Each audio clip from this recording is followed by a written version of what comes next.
માળિયાહાટીના પંથકમાં મેઘમહેર થતા વાવણીના શ્રી ગણેશ સાથે શરૂઆત।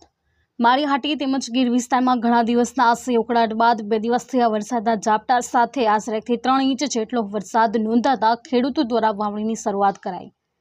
ગીર વિસ્તારમાં ચોમાસુ પાકમાં મુખ્ય મગફળીની વાવણી કરે છે ખેડૂતો। પરંપરાગત રીતે કરે છે ખેડૂતો વાવણી પહેલા બળદગાડું જોડી શણગાર કરી બળદનું પૂજન કરી ગોળ ખવડાવી ધરતી માનું પૂજન કરી કરાતી વાદળી हाल ट्रेक्टर ने चांदला करी पूजन करी वावणी कराय छे। तालुकाना मोटा भागना खेतरों वावणीनी शरूआत करी खेडूतो द्वारा घरे लापसीना आंधण मूकी मिष्ट भोजन जेवी वानगीओ बनावी मजूरोने पण कराय छे भोजन।